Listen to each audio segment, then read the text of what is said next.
पिछली श्रृंखला में हमने देखा कि इंद्र कर्ण से कवच और कुंडल ले तो लेते हैं, लेकिन उसके रक्त रंजित शरीर को देख करके करुणा विगलित हो जाते हैं, दया से भर जाते हैं। साथ ही साथ उनके मन में ग्लानि भी उत्पन्न होती है, क्योंकि उनको यह अंदाज़ा नहीं था कि कवच और कुंडल उतारने के बाद कर्ण की यह स्थिति होगी, उसे इतना कष्ट होगा, यह दृश्य इतना हृदय विदारक होगा। तो इसलिए वह दुख से, ग्लानि से कुछ समय के लिए चुप हो जाते हैं, मौन हो जाते हैं। लेकिन फिर चुप रहने से भी किसी समस्या का समाधान नहीं होता है, इसलिए बोलना तो पड़ता ही है।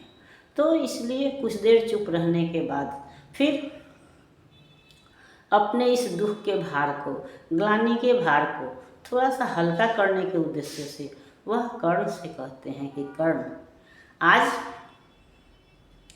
तुम्हारे इस रूप को देख करके मुझे दुख तो हो रहा है, लेकिन साथ ही साथ मुझे यह भी दिखाई पड़ रहा है कि सारी ईश्वरीय शक्तियाँ जो हैं वह तुमको अपने आलिंगन में लिए हुई हैं, यानी कि तुम्हारी सुरक्षा कर रही हैं, तुमको प्रशस्ति दे रही हैं।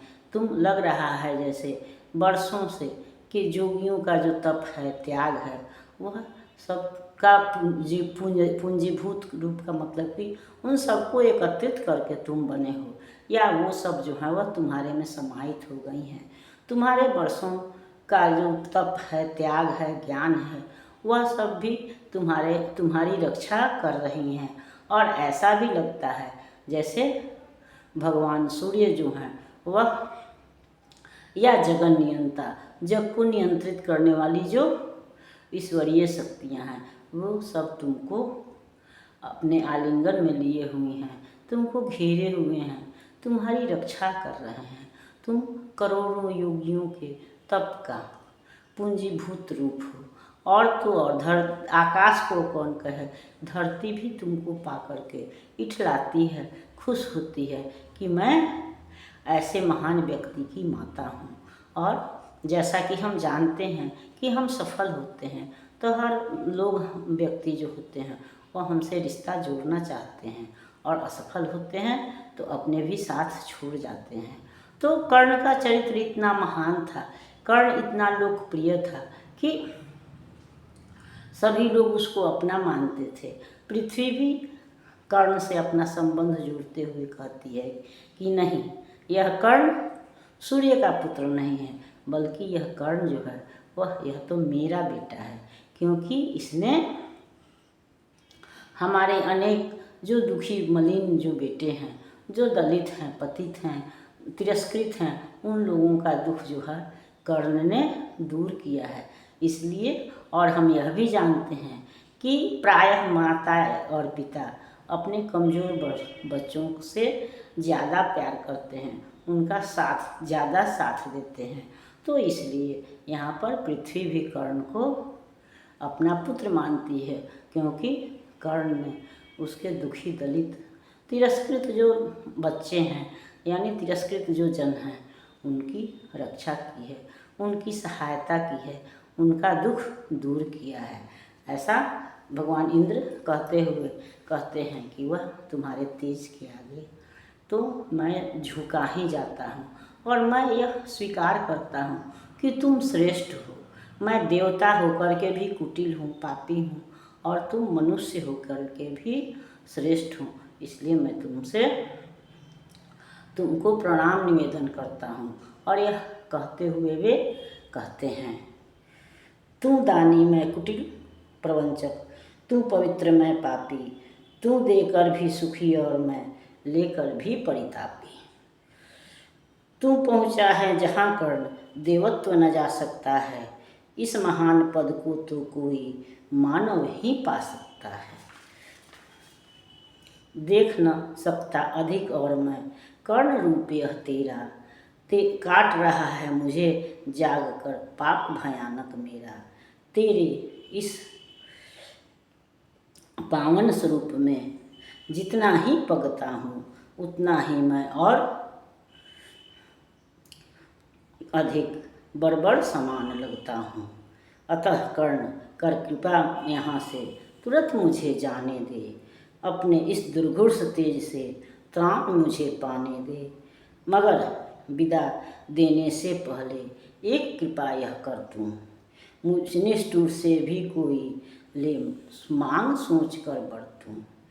कहा कर्ण ने, धन्य हुआ मैं आज सभी कुछ देकर, देवराज अब क्या होगा वरदान नया कुछ लेकर। बस आशीष दीजिए धर्म में मेरा भाव अटल हो, यही छत्र हो, यही मुकुट हो, यही कवच कुंडल हो। तो कर्ण इंद्र भगवान जो है वह इस बात को स्वीकार करते हैं कि मैं पापी हूँ। प्रवंचक का मतलब झूठा होता है, तो मैं पापी हूँ, प्रवंचक हूँ, झूठा हूँ। मैं यह मानने को आज तैयार हूँ कि तुम पवित्र हो और मैं पापी हूँ। तुम दानी है और मैं कुटिल हूँ। तुम दे कर के भी सुखी है और मैं पा कर के भी दुखी हूँ, क्योंकि उन्होंने वह उस वस्तु का हरण किया है जो कर्ण के जीवन का रक्षक था, उसका जीवन था। और उनको यह अंदाज़ा भी नहीं था कि कवच उतारने के बाद से कर्ण का शरीर जो है वह इतना भयावह लगेगा, इस तरह से रक्त रंजित हो जाएगा। इसलिए वह अपनी गलती पर पश्चाताप करते हैं और वह यह भी कहते हैं कि मैं तो विप्र बन कर आया था, लेकिन अब चोर बन कर के जाऊँगा। अब तुम्हारे तेज के सम्मुख मैं टिक नहीं पाता हूँ, तो इसलिए तुम अब मुझको जाने दो, क्योंकि तुम्हारे इस रूप को, इस हृदय विदारक दृश्य को मैं और अधिक नहीं देख सकता।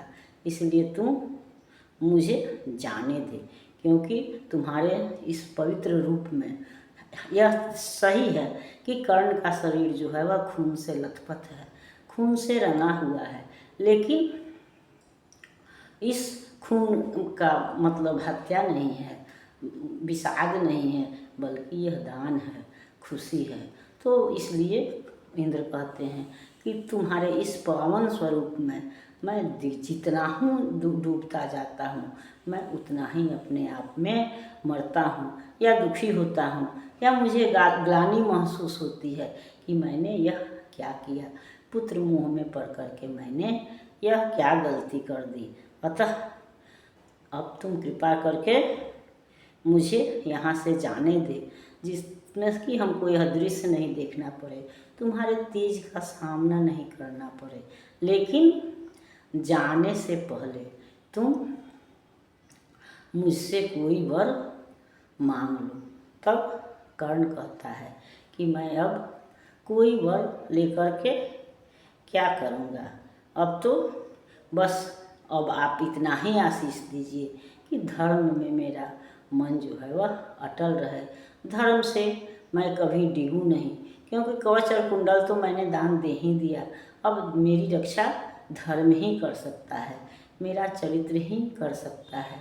तो आप यह वरदान दीजिए या यह आशीर्वाद दीजिए कि धर्म में मेरा मन अटल रहे, वही मेरे लिए कवच हो, वही मेरे लिए कुंडल हो और वही मेरा रक्षक हो। तब इंद्र वही कहते हैं कि धर्म अगर तुमको छोड़ेगा तो फिर तुमसा दूसरा मनुष्य वह उसे कहाँ मिलेगा, अर्थात धर्म तुझे कभी नहीं छोड़ सकता।